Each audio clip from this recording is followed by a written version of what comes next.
Last year టాలీవుడ్లో entry ఇచ్చిన అనుపమకి ఈ సంక్రాంతికి శతమానం భవతి హిట్ అయింది.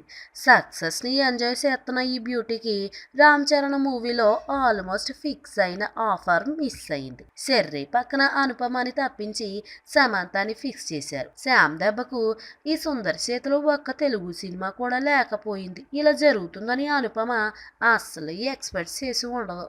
ఆలో నెగిటివ్ టచ్ ఉన్న క్యారెక్టర్లో అనుపమ తన పర్ఫార్మెన్స్ తో మంచి మార్కులే కొట్టేసింది. పైగా ఆ క్యారెక్టర్ కి తానే సొంతంగా డబ్బింగ్ చెప్పింది.